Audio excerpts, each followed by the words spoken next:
Good morning, good afternoon, good evening. My name is Jason Williams, and I'm with my tag team partner, Blake Castetter, and we are the Sunday Funday guys. Blake, week one. Week one. Are Let's you do ready? it. Are you ready? Dude, already off to a wild start with Jalen Carter getting ejected in the first 10 seconds of the Thursday night football game. Interesting. No to doubt. Say the least. To say the least.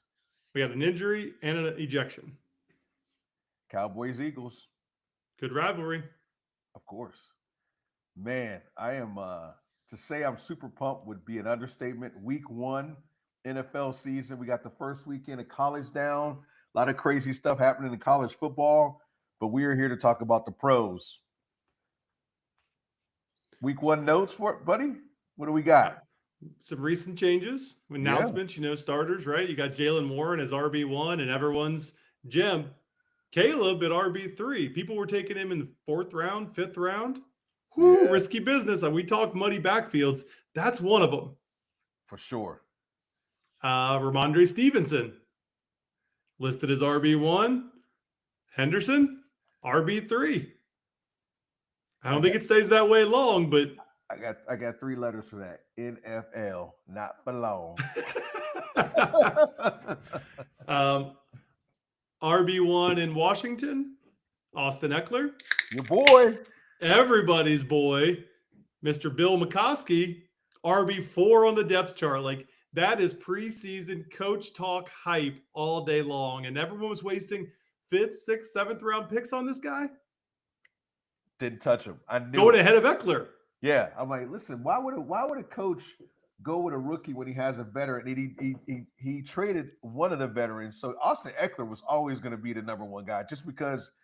I mean, let's be honest. When he was with the Chargers, he was a do-it-all back. So he's a couple years older, but nothing's changed. So you're going to put all your eggs in a rookie's basket with a quarterback like Jayden Daniels? No way. No way. Not yet. Not yet. Too early.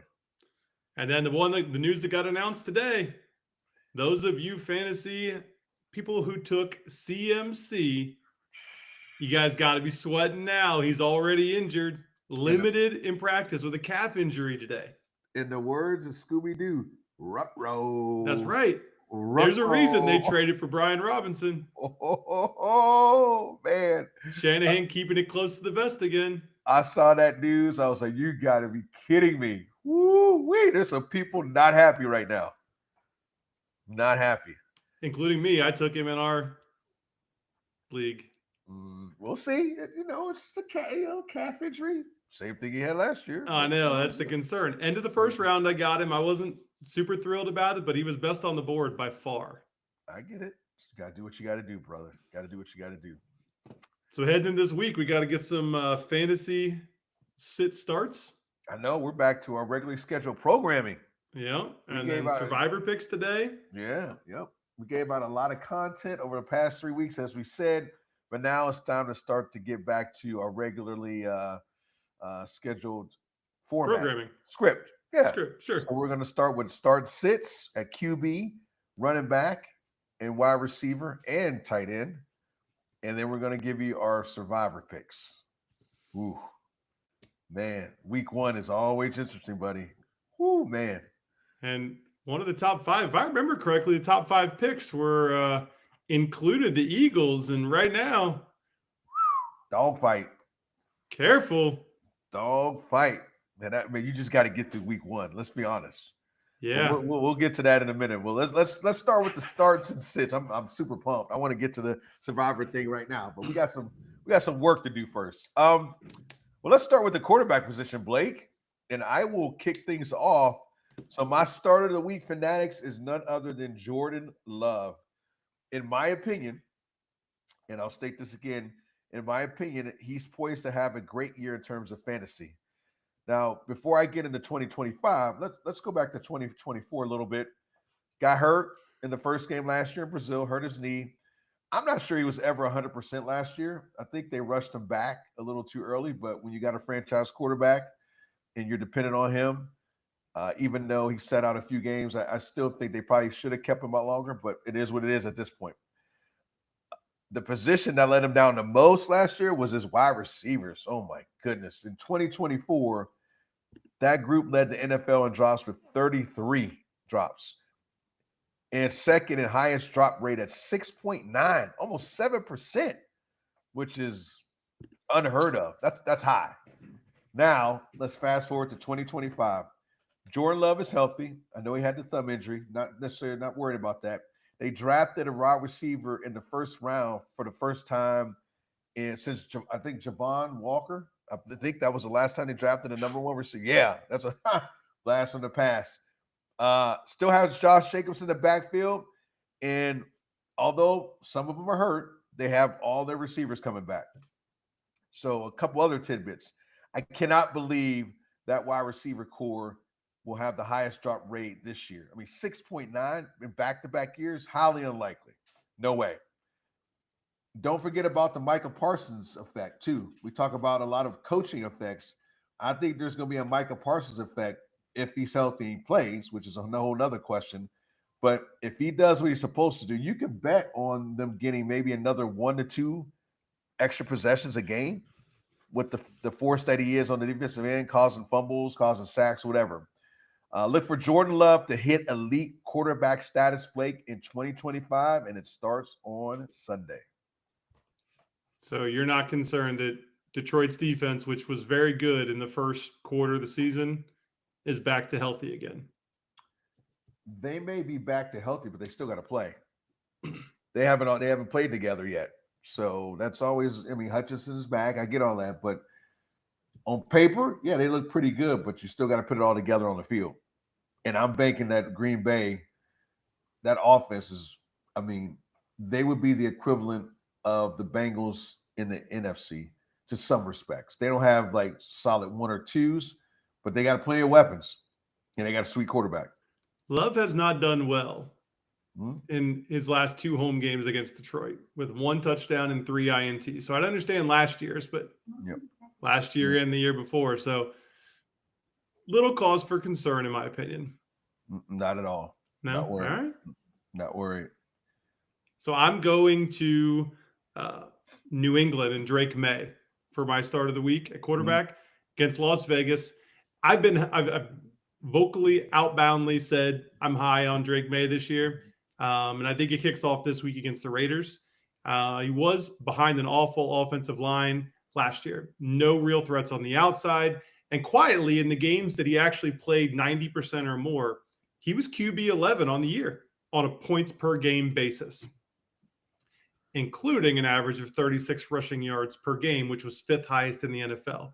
This year, going to the offseason, New England rebuilt their offensive line and added Stephon Diggs, drafted Henderson, giving them a true run game and a big play threat. Don't forget about the Josh McDaniels revenge narrative going back to Las Vegas. Year 3 is going to be big for May, just like we're believing Jordan Love's going to have a big bounce back year. I think May is going to have a big year if that O-line holds up. And I'm all in on May this week against Las Vegas. Interesting. That kind of surprised me a little bit. I like Drake May, and I think a lot of people are high on him. Yes, New England rebuilt the offensive line. Yes, they got better in certain positions. But I think skill is the part that I'm concerned about. Like who I mean, okay, Hunter Henry, Stephon Diggs. I mean, there's a banged up Stephon Diggs. Yeah, banged up Stephon Diggs, and clearly, according to the depth chart, Travion Henderson is number 3. So how does that look in the game script? So while I like Drake May, I would need to see it before I would necessarily peg him as a start this week. But again, it can't be worse than last year. And when he played 90% of snaps, he was a QB 11. Yeah, you're right. But I'm just interested to see how the distribution of the ball will be and who he's going to get it to and when. And if that offensive line holds up. I mean, the Raiders defense is not too bad. And they got Pete Carroll, who's a defensive-minded coach. They got Max Crosby, who's re-signed Max Crosby. Who's a stud. So that's going to be an interesting game. I wouldn't touch that game in terms of either spread or survivor. But, again, at Drake May, I could see you start him. So for my sit of the weekend quarterback, I'm staying with one of the offenses that I'm down on this year, and that's Jared Goff. I'm staying away from Goff. Excuse me. This week in all leagues and all formats across the board. It's a tough matchup against Green Bay. They allowed the 4th lowest points per game to quarterbacks last year. Yes, I know they lost Alexander, but he was hurt most of last year. Green Bay added Parsons. And then let's not forget Ben Johnson. Or not. I imagine this is going to be a game where the Lions lean heavily on the run, control the clock, and get a week under their belt with a new offense trying to minimize any mistakes. Do you know anything about Jared Goff's history playing on the road and outdoors? Not great. It is not great. Last year at Green Bay, he only scored 11 points. The past 3 visits to Lambeau, he scored under 14 in all of them. He's historically struggled on the road. 15% of his road games, under 19 points. Too many viable quarterbacks out there this week to take the risk on Goff. I'd pick a certain Jags quarterback up off of waivers who went undrafted in most leagues at QB 20 and start him over Jared Goff this week. Well, hopefully you're not having to pick up a QB off of waivers, but, in case something were to happen, I get that. Well, if you went late round QB and only took Goff. Yeah, well, that's not sure that was a smart strategy. No. Right, but I get what you're saying. Yeah, I mean, the proof is in the pudding. Jared Goff just doesn't play good on the road. It's going to be interesting. Again, Detroit is a team to watch because people have them pegged. It's either you think they're going to be okay or you think there's going to be a major drop-off. I've been watching a lot of pundits. They're like, one guy says, you know what, I believe in Dan Campbell, i.e. what I think. Then a lot of pundits like, nope, I can't see it happening, i.e. what you think. So that Detroit team is going to be very interesting to watch throughout the year. Polarizing for sure. Yeah. Yep. Yeah. Well, I mean, my sit of the week is none other than Brock Purdy, kind of for the same reasons that you gave, Blake, a little bit. There's a lot of question marks in San Francisco. I had him ranked low in my preseason rankings, and that's the reason I would definitely sit him against the Seahawks. So many question marks around the offense, and I can't in good faith even think about starting Brock Purdy. Now, even with CMC's question, the emphasis may be more on Brock Purdy to win the game. And I had CMC, Kittle, and who, but it might be just Kittle and who. I mean, we don't know. Like, could he play? He could play, but if he's got a calf injury, game 1, are you really risking it after what happened last year? Man, this is, I mean, obviously the breaking news, changes everything for San Francisco. Seattle does not have a great defense, but it's division matchup. First game in Seattle, new quarterback. They're going to be excited. I just don't think it's a good setup for Brock Purdy to succeed this week. I'm not on the Purdy train at all, so I have no objections there, Jason. That was easy. Now, let's get into some running backs. Jerome Ford. I feel like this is week 1 of last year all over again. That's great saying. It was a Groundhog Day? 2024? Jeez, I'd swear. As I'm preparing, I'm like, this is week 1 all over again. But again, he's the starting running back for Cleveland with a solid offensive line. Slight risk. It's a muddy backfield. There's talk about how much work Sampson's going to get, right? But I think he's going to get the bulk of the carries. They're going to ease the rookie into the league. This week, Ford faces Cincinnati, who has an awful defense based on last year and lack of moves this year. Didn't make anything significant besides bringing back Trey Henderson and drafting a rookie linebacker.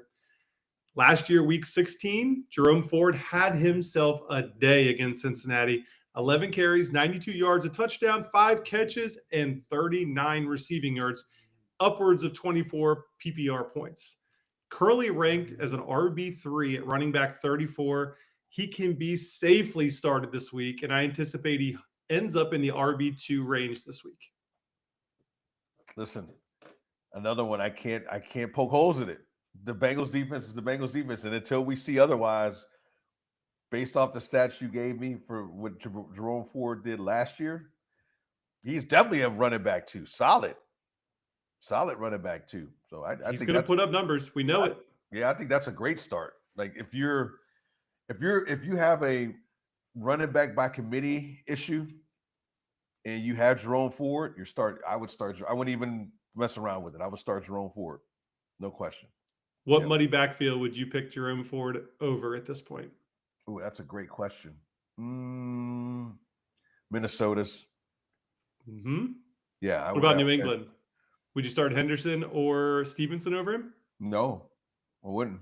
Okay. I need to see the first game. The first game is going to tell a lot about share. What about Chargers? No, I Hampton think and Najee. I think Hampton is going to be the guy. I think that's probably a 70-30 split. I'm still taking Ford. Like I don't know if any backfield in terms of by committee that I would take either or guy over Jerome Ford again for this week. If we're talking this week, Yeah, we're just talking this week. I think it's a safe play this week for sure. Well, my start of the week is the opposite running back of Jerome Ford on the opposite side of the field, and it's none other than Chase Brown. As I mentioned before, Blake, he ain't gonna sneak up on anybody this year. No stash of Mr. Brown in like the 9th to 10th round. I think he has a potential to be a top 5 to 8 running back this year because of the offense he's in with Jamar, with Joe, with T, with Gesicki. I mean, a lot of guys can get the ball. Had 20 touches a game, had at least 20 touches a game, which makes him a play in most weeks, regardless of the opponent. I mean, you get 20 touches in this day and age as a running back, you're a play. Volume. Has not had great games against the Browns, though. Game 1, 15 carries for 44 yards, 2 catches for 9 yards. Game 2, a little bit better, 18 carries for 91 yards, 3 catches for 18. So upwards in the 20 touch range in the second game. The Bengals have bolstered their O-line this year. I think this is the best Bengals O-line since Joe's been on the team, in my opinion. And I think that bodes well for Chase Brown. And I say start Chase Brown with confidence against the Cleveland Browns this week. I think it's a no-brainer. The Bengals are going to put up a ton of points, and it's going to be through Burrow and Chase Brown. Yep. Agreed. Now, my sit of the week actually is a guy I really like, but man, we talk about matchups. Matchups are matchups, and this one ain't good. And I'm talking about Tony Pollard. Like I said, I love Tony Pollard, and I believe he's a solid RB2 with low end RB1 potential. Tajay Spears is out for, I believe, several weeks, so Pollard is the guy. He's the guy. This will not be the week to start Pollard. He's going against arguably the best defense in the NFL in the Denver Broncos in Denver. In 2024, Denver gave up the 3rd fewest points to fantasy running backs at 16.1 a game, 16.01 a game. Rookie QB with Cam Ward, and I'll kind of get into that later on my survivor pick, potentially against the number 1 defense in the NFL on the road. I don't see a lot of points coming from Tony Pollard this week. Best bet is to sit him in all formats. And yes, I think the only saving grace with Tony Pollard, and it's hard to sit him. Yep, I get it. Because he is going to get the volume. The only saving grace is out of the backfield catching the ball. Only one. Only scenario. The only way he lands in the RB2 category, in my opinion. Or if they're getting blown out, he gets a garbage TD, which could happen. So I had asked you about the Chargers backfield. My sit of the week is Hampton. He did get the nod. He is the starter, yes. He's ranked right in front of Tony Pollard, 1 rank higher at 18. Preseason, dominated the touches without Najee. He looked really good. Last week, I would have agreed with RB18 all day when Najee was not confirmed as playing, but he is. And he's going to get carries, and I think it's going to be enough to keep Hampton in the RB3 category at best. And until we know more about the Chargers backfield, kind of like you were saying, it's risky business, and I'm staying away. Finally, what really led me to this is the game's being played in Brazil. And I don't know if you remember how Brazil went last year. It was a slippery, messy surface. And that's really going to impact the ground game. Not only that, they're playing Kansas City. They were a top 10 run defense in 2024. They're returning most of their starters and are also getting back some key players from injury. So, I mean, if you drafted him high and that's where your capital is, you might have to start him. But if you can find a replacement that's going to get the lion's share of the touches in a better situation, I would go that route. i.e. Jerome Ford. I.e. Jerome Ford. Yeah, the matchup alone is going to be tough against Kansas City. And, we always talk about Mahomes and Kelsey, but the defense is really what's been the bread and butter for them, at least the last 2 years. Mm-hmm. And they've been very efficient on defense as far as stopping the run. And I don't necessarily see that changing this game. To your point, I think that the surface, hopefully they learned from last year and did something better with the surface. I mean, it's 2025. I can't believe you can't find good grass in the world when you're playing in Brazil. They play soccer there all the time. It feels Right. great. I don't get that, but whatever. But no, I agree. Until everything shakes out, and we always talk about this, and we talked about this earlier, man, you got to give this running back by committee thing several weeks to shake itself out.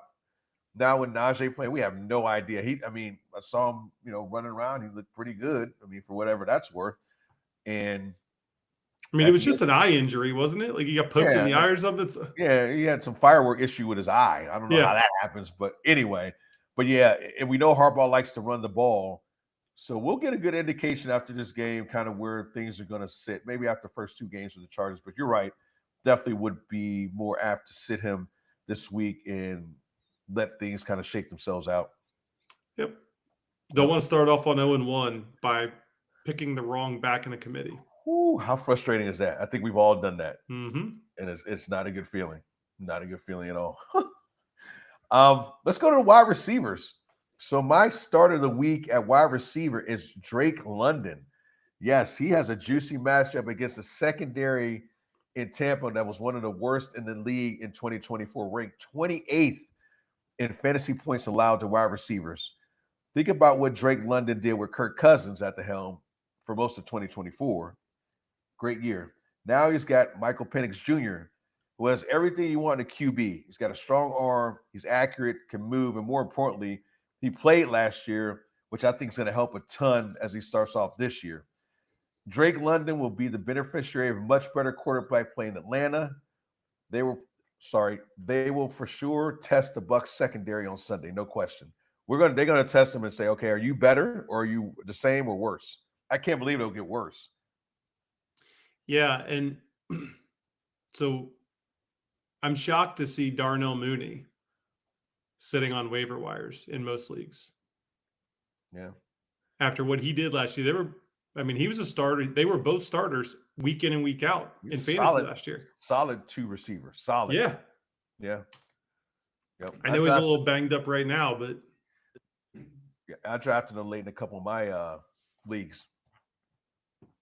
More on Darnell Mooney later. Oh, teasing it up, as you always do. Oh, man. So from one wide receiver 2 to the next wide receiver 2, my start of the week is Rome Odunze out of Chicago. And back to the Ben Johnson effect, right? Fantasy Pros has him ranked at wide receiver 38 this week against Minnesota. Minnesota has a solid defense. Yes. They had a solid defense last year as well. Yes. With that, they also allowed the most fantasy points per game to wide receivers in 2024. On paper, the Bears have the best matchup this week based on adjusted fantasy points allowed, facing Okudah and Rodgers, cornerbacks for the Vikings. Let's also consider Ben Johnson's history while facing the Vikings, also known as 30-plus points scored in every single matchup against the Vikings. If you think Odunze won't be a part of that and outperform a wide receiver 3 level this week, that's crazy. He is going to be a wide receiver 2. He might be wide receiver 1 on the Bears roster by the end of the season. In some instances, I can definitely see that. No, I mean overall, wide receiver 1 over DJ Moore. Wow. Might be. It could happen. Year. Yeah, no, it could happen. But I am starting him with all the confidence in the world. It's just the Ben Johnson thing. If Caleb Williams can get him the ball, he's going to play. Again, Chicago, Detroit, man, we're going to be watching those 2 teams like crazy just to see what this Ben Johnson effect. People have coined the phrase. You've coined it. I've coined it. Like we're going to see right off the rip if there is an effect in good way, positive, or as you like to say, regression, negative. So I can't wait to watch both of those teams. But yeah, Rome Odunze, Big fan of him coming out of college. I think he went through kind of the rookie growing pains last year, and so did Caleb. So I think they went through them together, and I think they'll be better off because eventually he's going to be the guy. Like DJ Moore is getting up there, still productive, but he's getting up there. But Roan's eventually going to be the guy who handles the number one duties. And to your point, it may be towards the end of this year. Mm-hmm. Yeah. My sit of the week. And this one pains me because I like this guy, Scary Terry. I just saw this. Oh man, say it ain't so. But this week's not the week, Jason. It really isn't. This is the first week back after a holdout all preseason. That's going to play a role into the chemistry between the two of them. They're not on the same page yet. And the Giants matchup, while it looks good on paper, that front four is going to cause problems for Washington. Daniels is going to have to be out of the pocket and using his legs. And we know what happens when Daniels or any mobile quarterback runs off, and it's less pass attempts. Last year in 2 games against the Giants as well, Terry McLaurin was held under 30 yards receiving in both contests. Wow. He's definitely going to be a top 20 wide receiver this season, but he's going to need some time to ramp up after missing training camp. Do not start Terry McLaurin. Ooh, man. That's again, that's the first time I've seen that. That really shocked me, but the numbers are the numbers, man. And again, all we can go off is what last year's stats were. We have no context of this year because clearly they haven't played yet. So for us to make these picks, we have to go off what was, last year's numbers, whether they be good, bad, or indifferent. So looking at the numbers, it bears watching. The Scary Terry just doesn't perform well against the Giants. And again, I think the Giants, I'm telling you, the Giants are going to be a problem. I mean, if that front four gets going, if they can somehow get a lead on offense, I'm not sure how that's going to happen. I mean, we never know with Russ, but man, they got a dangerous front four, guys. And those guys, they remind me of the Giants with Strahan, potentially, with that Super Bowl team. They got some studs, but interesting pick. I mean, I think you're right about Scary Terry. I think he eases his way into things, and bearing the stats, it just doesn't bode well for him this week. And you're right. All we have to go off of is what we knew from last year. Right. And then what we know of this year, which is holdout for almost the entire preseason. Exactly. And going up against what everybody's talking about is a pretty formidable front four. Jane Daniels he may be running around a lot. I do like your sit of the week in DK Metcalf. Ooh, he would have been mine if it wasn't already on yours. This is an easy one. Obviously came over from Seattle, high price free agent signing by the Pittsburgh Steelers, who they were out of character this offseason. Some of the things they did were shocking. In my opinion, I reached some desperation from that organization. I never thought I'd use Steelers and desperation in the same sentence, but Steeler fans, you can say what you want to say, but you guys are desperate, no question. He had a great career in Seattle, but was expendable with the emergence of JSN. Fast forward to Sunday. DK will draw Sauce Gardner. Woo, good luck. I'm going to give you a couple stats on Sauce. And I couldn't believe this stuff. And there was more. I just gave you the ones that really stood out. One of 2 corners to play over 1,000 snaps, allowed 251 or fewer yards and 51 or fewer targets. Sauce. I mean, lastly, he boasts the lowest first down or touchdown ratio of 10%. 10%. I mean, I can go on and on and on, but you get the gist, folks. Stay away from decaf. Stay away from decaf too, but stay away from DK as well. This give me all the caffeine, baby. I love this pick, Jason. And my stat that I'm going to bring to the table the reason I was going to pick him. Yeah. In 2 games against Sauce Gardner, DK Metcalf has been held to 5 catches for 69 yards on 14 targets. Man. I don't see it changing with Aaron Rodgers throwing the ball. No, not at all. Sauce Gardner, he earned his money. Like, when you look at some of those stats, and I pulled them up, I knew he was good, but I didn't know he was that good. He's on a whole nother level. He did have an off year last year. I mean, this year he was voted outside of the top 100 NFL players, and he posted publicly he's pissed off about it.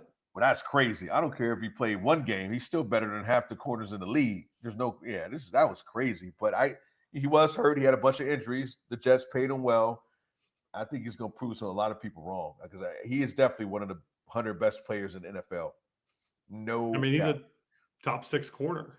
Yep, easily. I mean, you could top 2 Pat or 3. Surtain, Sauce Gardner, Gonzalez, maybe. I don't know. Jair Alexander when he's healthy. And when he's healthy, but that's a big if. Yep. Tight ends are next. Our favorite. Oh, whoa! I just saw your this week. one. This is tough, dude. Ooh. Well, let me get to mine first because I want to definitely get to yours. I love it. I love it. I love your start of the week. Yeah. Were you saying you want to get yours first? You want me to go first? Oh no, you go first. Oh, no, go ahead. You go first. My bad. This one's tough. It's coming out of Atlanta. He has burned people year after year after year. And this is the first year that he's dropping like outside of the top 12 tight ends. So maybe there's value there. Kyle Pitts. Whoa. Michael Penix has spoken his praises all offseason, saying he's going to throw in more targets. Is it coach speak? Is it good QB leadership? Who knows? Darnell Mooney's banged up and likely limited this week. He has a home matchup against Tampa Bay. You know what he did last year against Tampa Bay in 2 meetings? I did not. 11 catches on 13 targets, 179 yards, and 2 touchdowns. That right there is top 10 QB or top 10 tight end without question. I am shocked. Again, all we have to go off of is last year. You're right. What we know this year, that's Darnell Mooney's banged up. Penix likes Kyle Pitts, and he went off last year against Tampa Bay. See, folks, one of the things you may not know or may know is we do kind of skim some of these things, but I didn't get all the way down to Blake's list, starting at Scary Terry and now Kyle Pitts. So I got to catch my breath on this one. This is I am in shock right now. But I've always been a Kyle Pitts fan. I've lived and died by him. And you talk about somebody being burned. Whew, the iron is still hot from all the times I've been burned. So hopefully in 2025, Kyle Pitts will pay dividends for the people who still, after all these years, after he was going to revolutionize the tight end position, still want them on their team, i.e. me. I still draft him. I can't believe it. I'm the sucker, Blake. I mean, it was big news coming out. Best tight end since Tyler Eifert, yada, yada, yada. And then he just was a dud after one season. He got a lot of passes and a lot of yards, but really no touchdowns at all. Yeah. Hopefully your start of the week as a rookie can do better than Kyle Pitts with all the hype that he's received. Well, you ain't lying. There's been a lot of hype, and I've probably been the lead dog on that hype train since we've started the podcast. So my start of the week is none other than Tyler Warren. My pick for offensive rookie of the year. Yeah. There's a lot of good rookies out there. I think he's going to be the guy. Again, we all know what he did at Penn State, but now it's time to show out in the pros. They're playing the Miami Dolphins team, who is middle of the road in terms of fantasy points allowed to tight ends at 7.3 per game. I see a game script of Danny Dimes running the ball a lot and getting the ball to Warren over the middle of the field. If you look at Danny Dimes, he throws a nice deep ball, but his bread and butter has always been in the middle of the field, making plays, running around. I don't see that changing with the Colts. I think they have a pretty good matchup against Miami. And I think Tyler Warren is the guy you're going to want to watch out for he's going to be a matchup nightmare for a lot of people. And I think because of that, the Colts will try to feature him a lot in their game plans, in their game scripts. Colts always had a good tight end. In the past few years, they have not. Yeah. I'm thinking Dallas Clark 2.0. Yep. Yeah. Same exactly number. What I was thinking. I believe same number too. I don't know if they retired, but I think he wore 44. Yep. Yeah. It's a great number. Awesome number. But yeah, Tyler Warren. Man, there's a lot of good 44s out there. You know, we don't. That's a whole nother episode. We can go through that another time, Fanatics. But yeah, Tyler Warren, definitely my start of the week at tight end. Now, going to my sit of the week. This is kind of tricky too, because again, we don't really know how the ball is going to get distributed anywhere. except for a handful of people. Like we know Justin Jefferson is going to get the ball. We know Jamar Chase is going to get the ball. But my sit of the week is T.J. Hawkinson. Like I said, maybe a stretch here, but Minnesota did pick back up Adam Thielen. And I think Adam Thielen will cut into a little bit of his target share, meaning Hawkinson. The Bears, who they played Monday night, brought in Dennis Allen. Probably one of the most under-the-radar moves in the offseason by our buddy Ben Johnson. And his defenses, meaning Dennis Allen, have always been in the tight top 10. I think Hawkinson's a weapon, but I would temper my expectations, at least for this game against the Bears. Tough one. It's a tough one to call on this one. I wonder if the absence of Jordan Addison plays in Hawkinson's favor. It could. And with a rookie quarterback, I mean, second year, but technically a rookie, red-shirted quarterback. Sure. They're probably going to dump the ball down a bit. We'll see. You're right. We don't know how the dispersion's going to go. Yeah. Similar to why I picked Jake Ferguson in that my tight end sit of the week. We don't know how much George Pickens is going to be used in the offense. I mean, I have to imagine him and CD are going to take the bulk of targets. I like Ferguson as a whole, but right now, temper expectations with him. Plus, how is Dak going to do? How are they going to do against the Eagles? I know the game's on right now, so maybe this wasn't the greatest example to include. But, I mean, the Eagles allowed the fewest catches at the tight end position in 2024. Also allowed the fewest yards to the tight end position, a total of 591. So I think even if Dallas ends up in a negative game script and Dak is forced to throw more, I still see issues with Ferguson navigating the middle of the field against potentially one of the best defenses in the NFL. And in 2 games last year against the Eagles, he went 7 catches for 49 yards combined.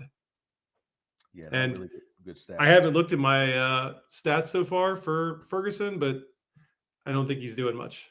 No, I can tell you right now that Dak is throwing the CD and he's throwing the oh my God, why does Pickens? Yeah, he's not throwing to the tight end, and he's throwing to the Tolbert, the third receiver. So he's got a lot of passes to the wide receivers. I'm not sure if Jake Ferguson. I would assume Jake Ferguson maybe he's caught a pass, but from what I see, go ahead. You he's 3 for 13, 5-yard long. Right. They're good. Listen, Dak ain't about that short dink dunk. He's got 2 wide. He's finally got 2 receivers that are number 1 receiver. He's never had a guy opposite of CD Lamb.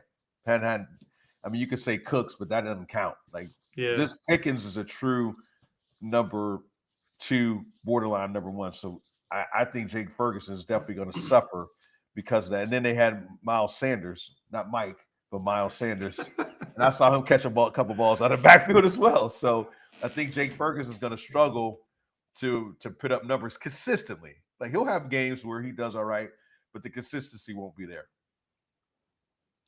Well, that wraps up Start Sit. Oh, we got some dog action in the back.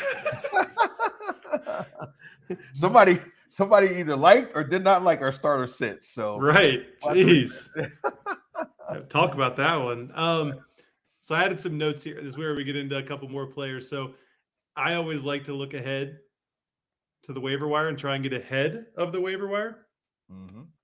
Couple players that I've noted that I think could benefit people to keep an eye on and maybe take a swing at going into week 1 before the season kicks off on Sunday. We have appointed the Titans wide receiver 2, nicknamed EA because we don't know how to pronounce his last name, but Alec Manor. Let's roll with that. So EA, wide receiver 2 in Tennessee, paired with Tyler Lockett. They got Denver this week. And shutdown corner and Pat Surtain is going to be blanketing Calvin Ridley. So the targets are going to be going to EA this week. I have a feeling. Could be Chig, could be EA. In Las Vegas, you've got Dante Thornton Jr., and he's not a no-namer, but now with Amari Cooper having officially retired, he has become wide receiver 2 there as well. Crazy. And we know Geno. He's got a tendency to lock on to a favorite target, a la JSN last year. if he can get that kind of rapport built with Geno, he's in for a big year. You got Woody Marks at Houston. We don't know what's going to happen in the Houston backfield. We don't know if Mixon's ever coming back. We got the shell of Nick Chubb. So we don't know what's going to happen. A mess. A mess. That's right. Don't forget about Cedric Tillman. You remember what he did last year before he went down with that injury, that concussion, and missed out like the last 6 of the last 8 weeks of the season? He was number 1 waiver wire pickup. He was on fire. Well, he's back and he's healthy, and he's got Flacco starting as of right now. Might be someone to keep an eye on. And then speaking of wide receiver twos, you've got Darnell Mooney in Atlanta. Like we were talking about earlier, he was a regular start every single week. And because he's banged up right now, he went undrafted in most leagues and is sitting on most waiver wires. Amazing. A couple guys to keep an eye on and consider picking up before Sunday kicks off. How about Amari Cooper just retiring? Like he was in and he was out. That's a bizarre set of circumstances. And then in terms of our guy EA, he may get a lot of targets because not only is Patrick Surtain the best defensive player in the league, he was defensive player of the year. And I'm not sure when the last time a defensive back won defensive player of the year. Probably right. Revis, maybe. We're going back. So Revis Island as well. Yeah, he's gonna have some problems. That whole team's gonna have some problems. Favorite time of the show, Blake? Oh, we're on to Survivors. Survivor. We're gonna need to get a new segment intro right there, Jason. Let's sing it, record it, lock it in. I think we just need Destiny's Child to sing it. Beyonce can sing so much better than I can. To make it easy. Looks better too. Way better. I'll go first. Let's have it. Let's talk my safe pick this week, and we're going back to Denver, Colorado. Denver versus Tennessee with an implied win percentage of 77%. First game, Blake, is always the hardest to pick in Survivor. We know that. And this year is no exception. Rookie Cam Ward might be good down the line, but he has to go against arguably the best defense in the league, which I've stated already, and Pat Surtain, Defensive Player of the Year, who will be all over Calvin Ridley, his number 1 receiver, no doubt. Denver, home opener versus a rookie quarterback. I know about our rules, and we talk about them a lot. And one of those rules is the rookie quarterback rule. But tell me another game you would pick this week. Maybe LA over Houston, but is Matt Stafford healthy? Arizona over New Orleans? I'm not touching that at all. I know Denver has a future value in terms of Survivor, but I don't want to chance it. I'm going to try to book it in and lock it in and get that week 1 victory and survive in advance. Cam Ward will have better days, not this Sunday. If you were going to pick a situation to break a rule, a rookie quarterback going up against a lockdown corner and a great defense, that's the one. Right. The Bengals against a rookie quarterback? Nope, no. Not touching that. No. If Cam Ward was playing the Bengals, I'd be nervous. I'd be out on it, right? Right. Yeah. But you mentioned you're not going to touch Cardinals over New Orleans? Ooh. In New Orleans, man, the crazy things happen in New Orleans, buddy. I've been there. Don't doubt it, but you've got Brandon Cooks. You got recovering Chris Olave. Spencer Rattler. Right. But you also no defense at all. None. Right. But you also have Kyler Murray. Let's talk about, worried about it. Not worried about it. All right. Okay. That's my pick of the week is the Cardinals over New Orleans. I know it is. I'm always concerned about Kyler Murray. He's not been a model of consistency over time. I'm just saying. He has put up numbers, but he has been erratic at times. He has games that'll make you scratch your head, and this could potentially be one of them. It is in New Orleans. Yes. Yeah. I don't like that, but this is the top 5 most popular pick this week. They're coming in tied with the Commanders at 15%. I don't like the Commanders. I don't like the Eagles. Yep. I'm I'm not so sure about the Bengals. You already picked the Broncos. So, yes, I believe 100% in the Broncos. I also am very confident in the Cardinals. It's all about targeting a team that's projected to have the lowest amount of wins on the season. Literally, the over-under is the lowest in New Orleans. They got a new head coach in Kellen Moore named Spencer Rattler, the starting quarterback, week 1. Arizona's defense has improved.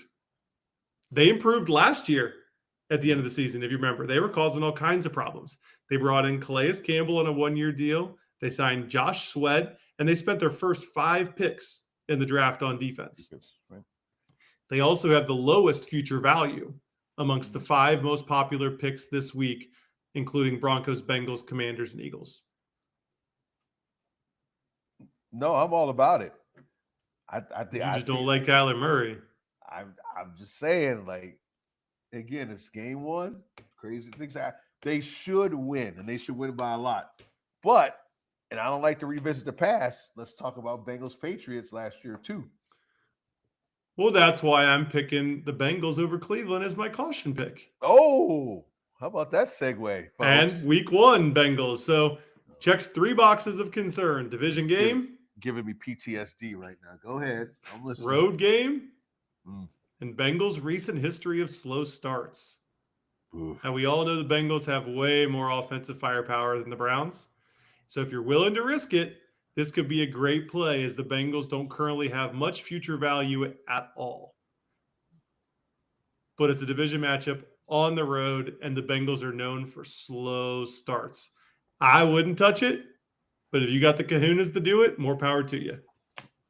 What he said, more power to you. I'm not touching it either. I don't want any parts of it. Nope. Blake, you made some great points, folks. Don't touch this game. I know what you're thinking. Come on, Jason. Come on, Blake. Bengals. I'm like, nope. We've seen it before. We've seen this show before. Not touching it. Another game you brought up that I don't think anybody should touch is the Commanders over the Giants. That is a win percentage of between 64 and 83%. So nobody's sure. Like, usually you have a set percentage. It's all over the board here. Seems like a pretty good bet, right? Commanders coming off a big year. NFC Championship. Yeah. Rookie quarterback. Giants struggled at times last year with their quarterback situation, their defense. Take a deeper dive in the last 2 games the 2 games that they played last year. The Commanders won by 3 and 5 points. Again, noting that the Giants were not very good on offense and so-so on defense. As I've said a number of times, I think the Giants will be much improved, and that D-line will get after you. I think they have a potential to be a top 5 defense this year if everything works out. So I'm totally staying away from this game. Remember, Fanatics 2024 is over, and it's a new year with new surprises. Just don't know. Survive and advance is the motto. Whew. Go with the locks early on. And don't worry about next week until next week. Yeah, do not get caught peeking, looking down the road. And you will, but you got to fight the temptation. You will definitely you will look ahead and be like, oh no, don't do it. Do not do it. That's future value. What future opportunities could you use them in? Correct. And there's a lot that can happen week to week. Injuries, what have you. We've seen guys go down and teams never recover. We see teams come out of nowhere that we had no idea were going to be good. And there's always 2 or 3 every year that shock everybody. And you realize, like, oh my God, these teams are pretty good now. Should we start taking them as Survivor? I mean, it could go either way. You just don't want to get caught in those weeks picking those teams and following the rules. Keep it from having that happen. Exactly. Social media, Blake, we're blowing up, man. I don't know if I go that far, but we're definitely getting some traction. Okay, traction. Continuing to grow. Yes. Post by post. I put out did you see the post today we put out on the I did. Tonight's game and some of the lines? Yeah. Figured I'd help the folks out there for those that like to bet. Setting it up for this, Saturday or Sunday 6-pack. That's right. Yeah. Maybe you'll surprise us with a little college action. Oh, no doubt. But yeah, we will be going live Saturday morning around 11:30 for some bets and some late picks going into Sunday's slate.